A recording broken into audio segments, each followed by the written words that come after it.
믿음의 진보를 보이라는 제목으로 하나님의 말씀 전하도록 하겠습니다. 달라스 지역의 아주 유명한 신학교 중에 하나가 달라스 신학교인데요. 학교에서 탁월한 교수 중에 한 사람이 하워드 핸드릭스라는 사람이 있습니다. 그 사람이 지은 책 중에 이런 예화가 등장을 합니다. 자신의 딸을 이렇게 어렸을 때부터 키울 때 거실 벽에 키를 이렇게 적어 놓을 수 있는 곳을 마련했다라는 거죠. 그래서 저도 사실은 우리 세 자녀들 어느 집에 한쪽 이렇게 벽에다가 우리 아이들 키를 이렇게 가끔씩 재고 한 몇 개월 지나서 6개월이나 1년 정도 지나서 봤을 때 참 깜짝 놀라거든요. 애들이 이렇게 많이 컸구나. 이제 얘는 이제 더 이상 안 크는구나. 이런 것들이 이제 판단을 하죠. 그런데 어느 날인가 이 핸드릭스 교수에게 이 딸이 좀 난처한 질문을 하더라는 거예요. 그게 뭐냐면, 아빠, 왜 어른들은 더 이상 자라지 않아요? 그렇게 물어봤다라는 거예요. 왜 우리들은 다 매번 자랐었는데 어른들은 더 이상 자라지 않아요?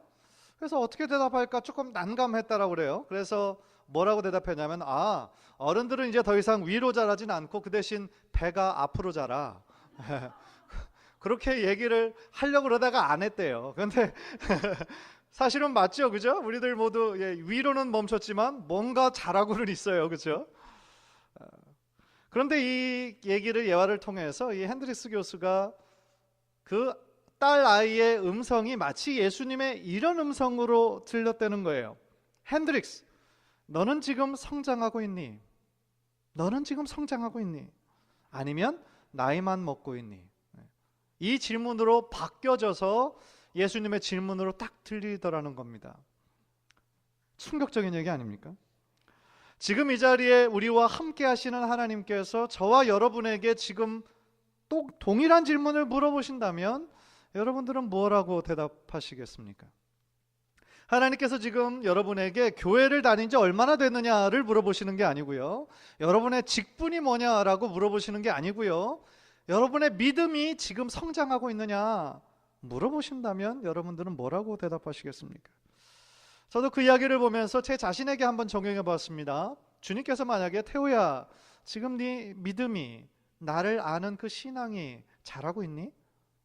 물어보신다면 저는 분명히 네라고 대답할 수는 있을 것 같아요. 지난 사역 기간을 통해 돌아보면서 우리 인간이 얼마나 연약한지, 내 자신이 얼마나 부족한지를 알게 되고요. 또 제 사역의 대상인 사람에 대한 이해가 많이 깊어졌다라는 것도 알고요.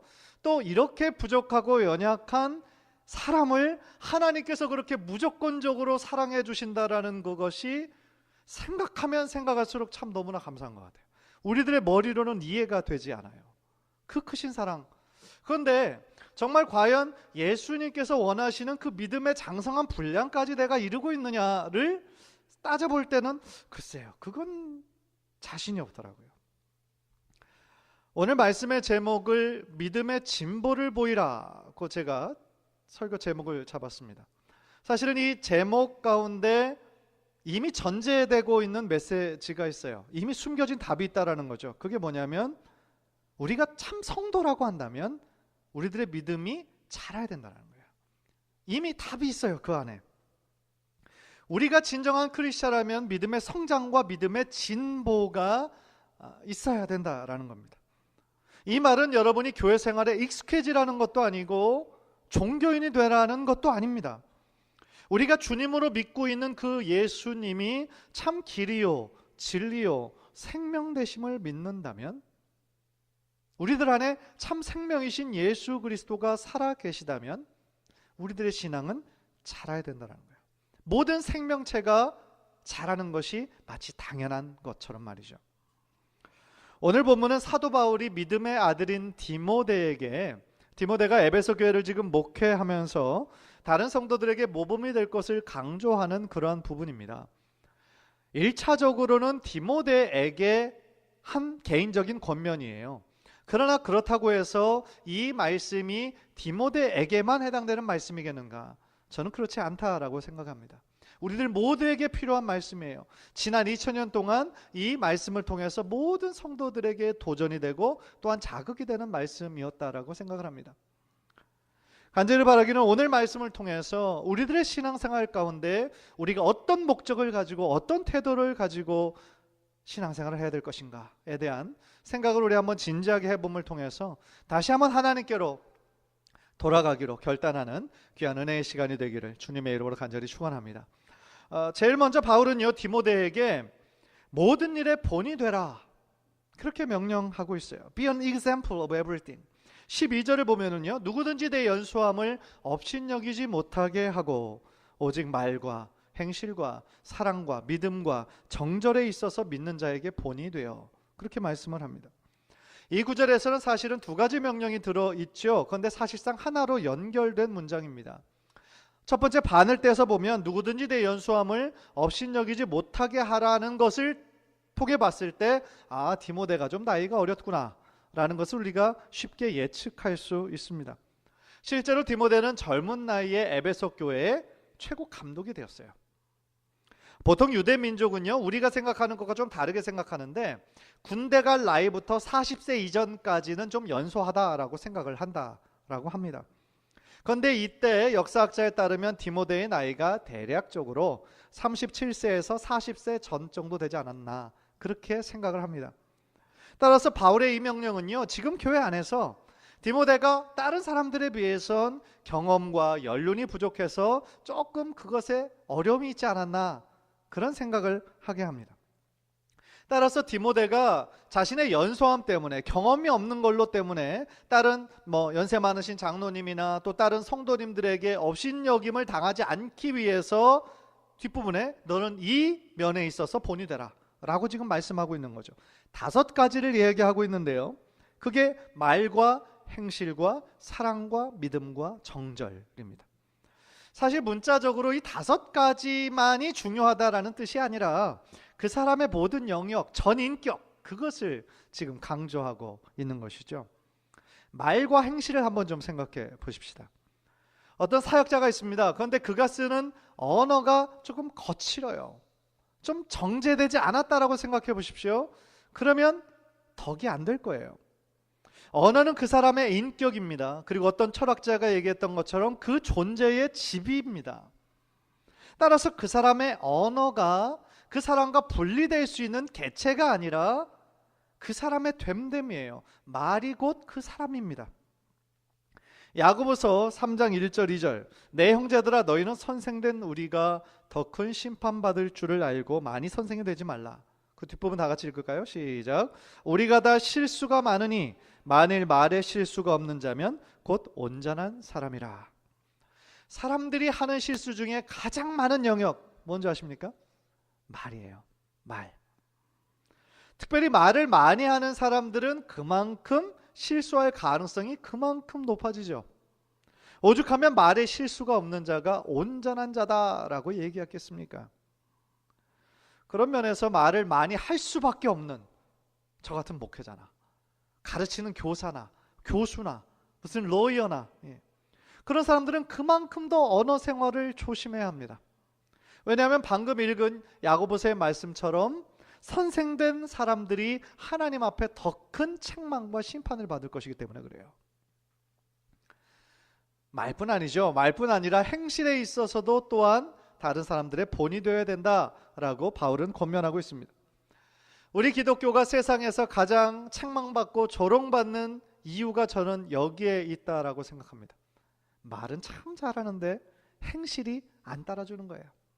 다른 사람들이 아유 저 사람 참 말은 참 잘해, 말은 참 뺀질을하게 잘해, 이 얘기는 뭐예요? 뒤에 있는 행실이 안 따라준다는 얘기예요. 몇몇 교회를 열심히 다닌다고 하는 그런 사람들에게 우리가 그 책임을 전적으로 돌릴 수 있나요? 몇몇 대형교회, 한국에 있는 몇몇 대형교회 목회자들에게만 우리가 그런 책임을 돌릴 수 있나요? 정치인들, 경제인들에게 돌릴 수 있나요? 아니, 그렇지 않아요. 우리 모든 크리스찬의 책임이라고 저는 생각합니다. 그런데 이제 다른 세상 사람들이요, 그 교회 다니지 않는 사람들이요, 이제 어떤 교회를 열심히 다니는 사람들의 말에 감동을 더 이상 받지 않는 것 같아요. 이제는 당신의 삶을 보여달라고 얘기하는 것, 그런 시대에 우리는 지금 살아가고 있습니다. 바울은 또한 디모데에게 사랑의 본이 되어야 된다라고 또한 말하고 있죠. 이 사랑, 그리스도인의 최고의 덕입니다. 그리고 하나님은 사랑이시죠. 기독교가 사랑의 종교예요. 그래서 구약의 10계명은 곧 하나님을 향한 사랑, 그리고 이웃을 향한 사랑으로 딱 정리가 되지 않습니까? 그래서 예수님께서도 가장 큰 계명이 무엇이냐고 누군가 물어봤을 때 그 말씀을 하셨죠. 따라서 예수님을 믿고 주님으로 따르는 우리들의 삶에 마땅히 사랑이 열매가 있어야 된다는 거죠. 네 번째로 바울은 믿음에 대해서도 본이 되어야 된다고 얘기합니다. 믿음은 결국 우리들의 신앙의 시작일 뿐만 아니라 최종 목표라고 생각합니다. 믿음으로 구원을 얻었고요, 믿음이 없이는 하나님을 기쁘시게 할 수 없습니다. 또한 예수님께서 우리들의 믿음의 장성한 분량까지 이르러야 된다라고 말씀하시는 것을 우리가 안다면 또한 이 믿음 절대로 포기할 수 없는 남들에게 본이 되어야 하는 영역인 것이죠. 마지막으로 정절이라는 것은 순결함을 의미하죠.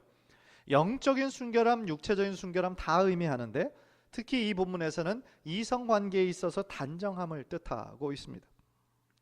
이 5가지 영역을 좀 종합해 보면서 느끼는 것은요, 사역자뿐 아니라 모든 성도들이 위 5가지 영역에서 균형과 성숙을 우리가 유지해야 된다는 거예요. 예를 들어 믿음은 참 좋은 것 같은 사람이 있다고 생각합시다. 그런데 그의 삶에 사랑이 없다면, 믿음은 좋은 것 같은데 그의 삶에 사랑이 없어요. 그러면 그의 삶은 건조할 수밖에 없죠. 고린도전서 13장 1절에 바울이 뭐라고 얘기합니까? 내가 사람의 방언과 천사의 말을 할지라도 사랑이 없으면 소리나는 구리와 울리는 꽹과리가 된다. 겉은 시끄럽지만 내용은 없는, 아무것도 아니다라는 거죠. 반대로 사랑은 있는데 믿음이 없어요. 그러면 그거는 기독교인의 어떤 본질과 정체성을 상실한 거죠. 2가지 경우 다 다른 사람들에게 본이 되기는 어렵다라는 거예요. 사랑하는 성도 여러분, 여러분의 삶은 어떻습니까? 여러분의 삶은 정말 다른 사람들에게 본이 되는 그런 삶을 살고 계시나요? 혹시 내가 목사도 아니고 전도사도 아니고 또 장로도 아닌데 내가 꼭 그런 삶을 살아야 됩니까? 나는 그냥 평범하게 평신도고 이렇게 그냥 편하게 살았으면 좋겠습니다 라고 그렇게 생각하시는 분이 계시다면 그건 참 안타까운 거예요. 그건 예수님의 뜻이 아니죠. 우리 주변의 사람들이요, 우리가 교회를 다니고 예수 믿는다라고 하는 거, 그거를 알고 지켜보고 있어요. 물론 다른 사람들의 시선 때문에 우리가 신앙생활 열심히 해야 된다, 꼭 그거는 아니죠. 그러나 적어도 우리가 교회를 다니고 하나님을 믿는 사람이라고 한다면, 교회를 다니지 않는 사람들은 우리들의 삶을 향해 자기들과는 뭔가 다른 것을 기대한다라는 거예요. 무엇인가 달라도 당신들은 나와 달라야 되지 않아? 그렇게 생각한다라는 거죠. 가령 세상에서 어떤 안 좋은 사건 사고가 일어났을 때 그 중에 어떤 크리스천들이 장로가 어떤 목회자가 인벌브됐다라고 생각하면 세상에서 막 난리가 나죠. 기독교를 조롱하고 막 개독교라고 욕하고 난리가 납니다. 그런데 반대로 생각하면 그 사람들이 이렇게 막 흥분하고 열을 내는 이유가 기독교에 대한, 예수 믿는 사람에 대한 어떤 기대가 있다라는 거예요. 기대가 없으면 욕도 안 해요. 그죠? 아예 기대치가 낮아버리면 어떤 일이 있어도 마음대로 이거죠. 그러나 그렇게 비판하고 책망한다라는 것은 기대치가 있다라는 거예요. 예수 믿고 교회 다니는 사람들은 적어도 세상에서 그냥 사는 우리들하고는 뭔가 다르게 말하고 다르게 생각하고 다르게 행동해야 되는 거 아닌가, 그런 기대를 한다라는 거죠. 그런 면에서 우리 크리스찬 한 사람 한 사람은 교회의 얼굴이에요. 교회의 얼굴이고요, 모든 크리스찬의 대표예요. 그렇지 않습니까? 왜냐하면 우리의 말과 행실에서, 사랑에서, 믿음에서, 정절에서 본이 되지 않는다면 다른 사람들은 나 한 사람을 책망하는 것이 아니죠. 교회 다니는 사람이 뭐 저래, 그렇게 책망할 것이기 때문이죠. 더 나아가 우리 모두는 하나님의 대사입니다. 고린도후서 5장 20절을 보면은요, 그러므로 우리가 그리스도를 대신하여 사신이 되어 하나님이 우리를 통하여 너희를 권면하시는 것 같이 그리스도를 대신하여 간청하노니 너희는 하나님과 화목하라. 이런 말씀이 있어요. 사신, 앰베서더, 특사라는 거예요. 특사라는 직분은 어느 나라에 갔을 때 자기의 대통령의 뜻을 그 나라에 잘 전달하는 사람이에요. 특사입니다. 그래서 그 나라에서 그 특사를 대할 때 소홀하게 대하지 않아요. 왜냐하면 그 특사를 어떻게 대하느냐에 따라 그 나라의 국격, 그 나라의 대통령을 대하는 것처럼 생각을 하죠. 따라서 우리 모두 하나님의 특사라고 한다면, 하나님의 앰베서더라고 한다면, 우리는 하나님을 믿는 사람을 대표하여 모든 삶과 태도가 하나님을 믿는 사람처럼 그렇게 드러나져야 된다라는 거죠. 사랑하는 성도 여러분, 여러분의 언어 생활은 어떻습니까? 여러분의 언어는 깨끗하고 덕이 되시나요? 아니면 교회 안에서는 그냥 안 하고 참고 있지만 밖에 나가서 운전대를 잡기 시작하면서부터 막 그 거친 언어들이 나오고 있지는 않나요? 여러분의 행실은 어떻습니까? 정말 다른 사람에게 본이 됩니까? 아니면 한번 막 욱하는 성격이 폭발해서 주변의 사람들을 놀래키고 있지는 않습니까? 여러분의 삶에는 과연 예수님의 사랑이 담겨져 있습니까? 여러분의 행동에 과연 예수를 믿는 그 진실한 믿음과 그 정절한 단정한 모습이 나타나고 있습니까? 솔직히 다른 사람의 본이 된다라는 것은 참 부담스럽고 어려운 일입니다. 그러나 우리가 누군가의 자녀를 보면 그 자녀가 참 어떤 면에서 그 아버지와 엄마에 꼭 닮고 있거든요. 그렇죠? 그런 거 느끼지 않습니까? 신기하잖아요.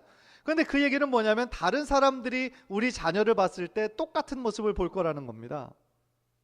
더 나아가 더 멀리 바라보면 우리가 하나님을 나의 아버지로 부르고 섬기고 있는데 우리 하나님 아버지께서 우리 자녀의 모습에서 하나님을 닮기를 기대하는 마음이 있으실 거라는 거죠. 하나님 아버지의 성품을 우리가 많이 닮아가야 되지 않겠습니까? 간절히 바라기는 우리 모두 이 5가지 영역에서 본이 되어서 점점 더 예수 그리스도의 모습을 닮아가는, 예수 그리스도의 향기를 드러내는 우리 귀한 성도님들 모두 되시기를 주님의 이름으로 간절히 축원합니다. 두 번째로 바울은요, 디모데에게 믿음의 진보를 보이라 그렇게 명령하고 있습니다. Show the progress of faith. 15절을 보면은요, 우리 다 함께 읽을까요? 15절 시작. 이 모든 일에 전심전력하여 너의 성숙함을 모든 사람에게 나타나게 하라. 그전 개역 한글 버전에서는 성숙함이 아니라 너의 진보를 보이라 그랬고요. NIV 성경 보니까 거기서도 progress라고 번역을 했어요. progress, 진전 혹은 진보, 그런 뜻입니다. 따라서 바울은요, 디모데에게 너희가 너에게 명령한 그것에 전심전력해서 네 믿음이 지금 프로그레스, 어떤 진전이 있는, 진보가 있는 것을 다른 사람들에게 보여야 된다, 그렇게 이야기하고 있는 거죠. 전심전력하라는 거 무슨 뜻인지 잘 아시죠? 우리의 힘과 마음과 모든 것을 다해서, 조금 더 아끼지 말고, 세이브해놓지 말고 최선을 다해서 하라는 거예요. 마지막 순간까지 전력 질주하라는 거예요. 성경에서는 이 전심전력의 어떤 표현이 신명기 6장 5절에 잠깐 나오죠. 너는 마음을 다하고 뜻을 다하고 힘을 다하여 내 하나님 여호와를 사랑하라. 하나님을 사랑하라는 것이 뭐 감정적으로 네가 할 수 있을 때만, 네 마음이 그렇게 갈 때만, 아니에요.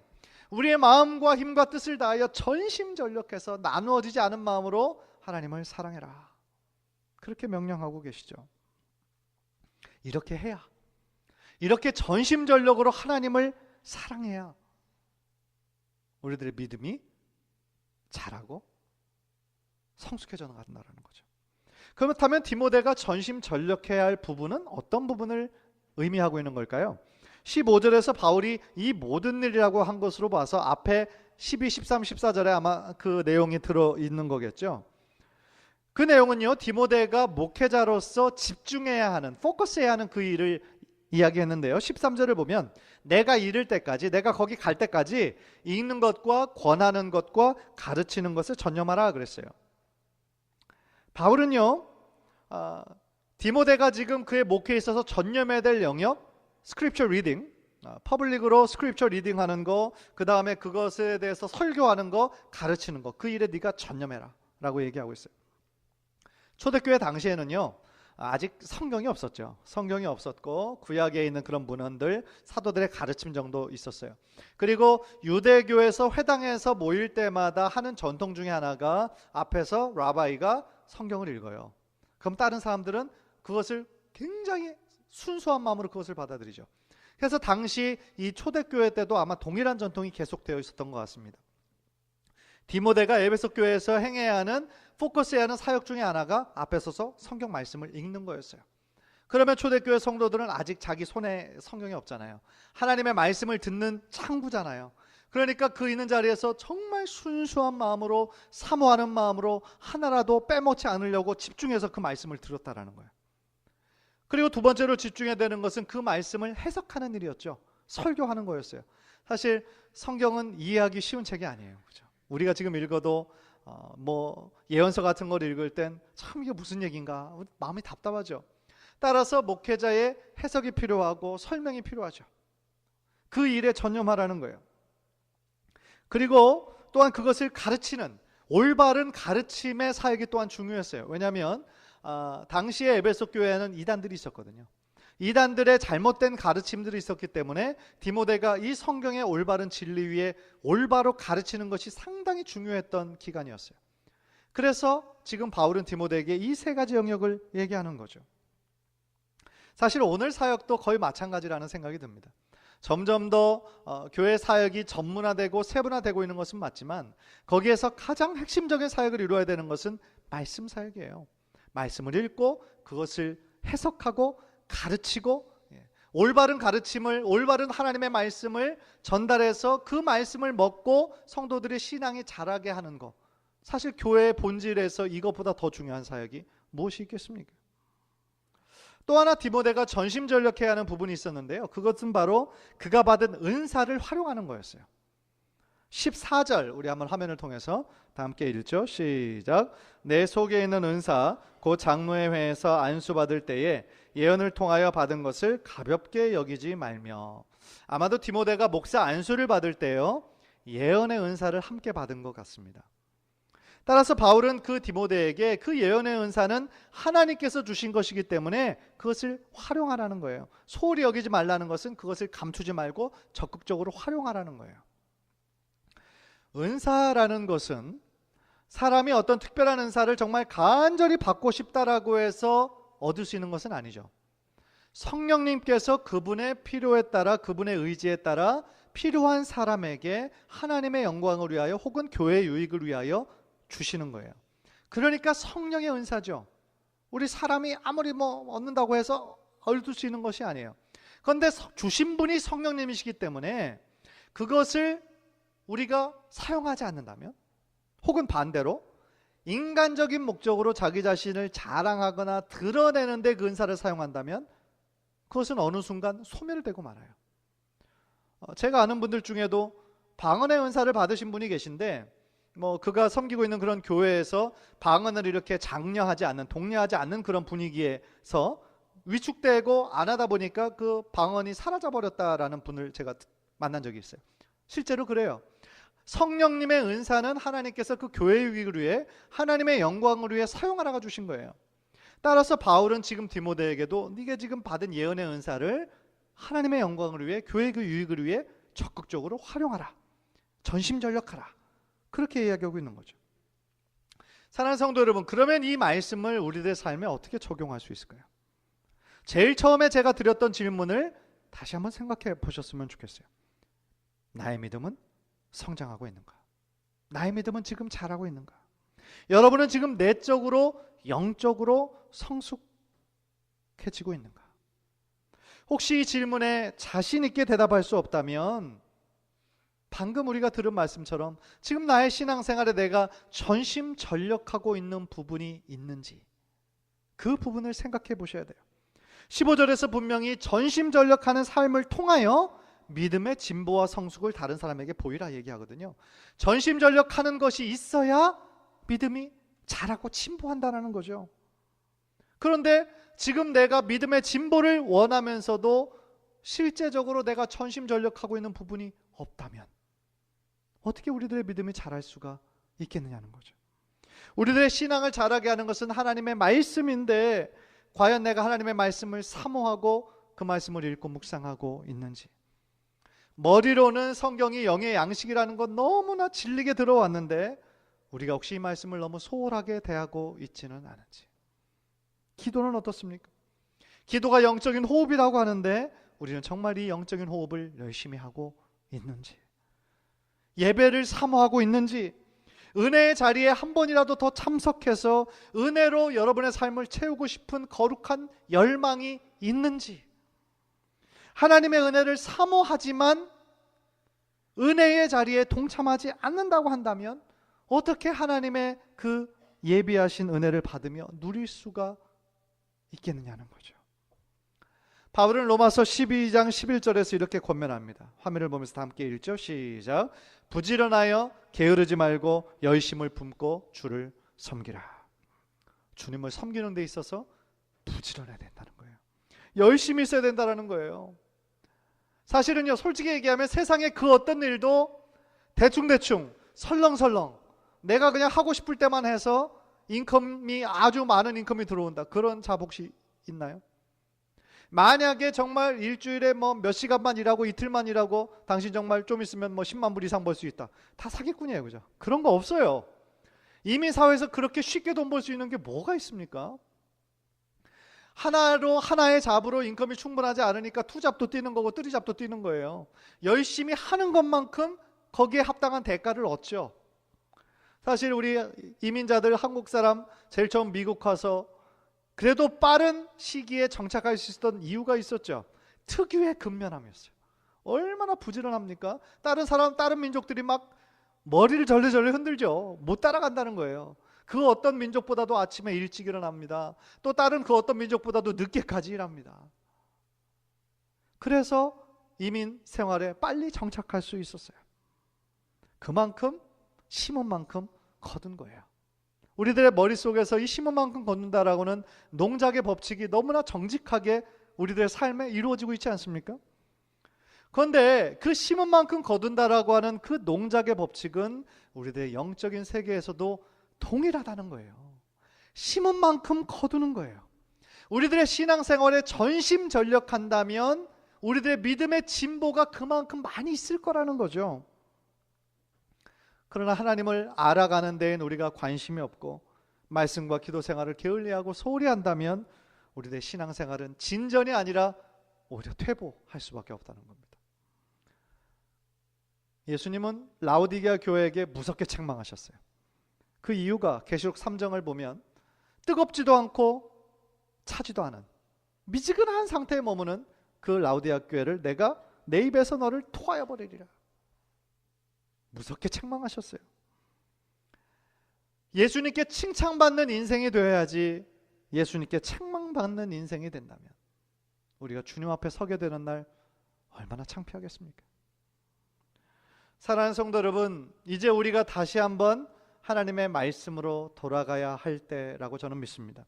호세아 선지자는 6장 1절에서 오라 우리가 여호와께로 돌아가자 라고 외쳤습니다. 6장 3절 우리 다 함께 읽을까요? 시작. 우리가 여호와를 힘써 알자. 아멘. 종교개혁 500주년이라고 해서 많은 교계에서 행사하느라고 떠들썩합니다. 그런데 정말 중요한 것은 우리 한 사람 한 사람이 하나님께로 다시 돌아가야 할 때인 거죠. 전심전력해서 하나님께로 나아가야 된다는 거예요. 간절히 말하기는 오늘 말씀을 통해서 다시 한번 우리들의 마음을 새롭게 결단함으로 말미암아 다시 한번 하나님의 말씀으로 돌아가는 귀한 은혜가 있기를 주님의 이름으로 간절히 축원합니다. 그래서 이 모든 일에 전심전력함으로 이 모든 일에 믿음의 진보와 성숙이 일어나서 주변의 사람들에게 선한 영향력을 미치는 저와 여러분 모두 되시기를 주님의 이름으로 간절히 축원합니다. 우리 한번 기도하겠습니다.